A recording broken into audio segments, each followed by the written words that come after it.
let's delete your Google Play Store search history. Now, if you're on the Google Play Store, you're searching for various apps, but you want to delete and remove that entire search history, I'm going to show you how to do it. Let's hop into a web browser. It doesn't matter which one, Safari, Google Chrome, doesn't matter. And let's tap on the search bar, and I'm going to type in myactivity.google.com.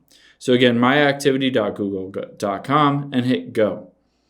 Now this will bring up all of your activity associated with your Google account. At the very top right, you want to just tap on that and make sure that that's specifically your account that you wanted to delete the Google Play Store search history. Once you do that, let's scroll down and just tap on delete at the bottom right. And then we'll tap on all time.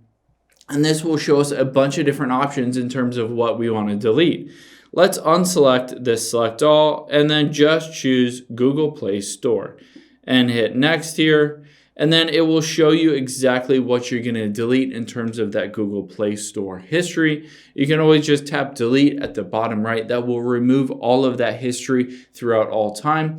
But keep in mind, this will track your history going forward as well. So if you wanted to adjust that and turn it off so that going forward, it won't track your history, you can always hit that X button and then go in here to web and app activity right here. And then that will allow you to adjust or even turn off so that it never tracks your Google Play Store search history. Hope this helps. If you have any questions on that, leave them in the comments down below, and I'll catch you on the next one.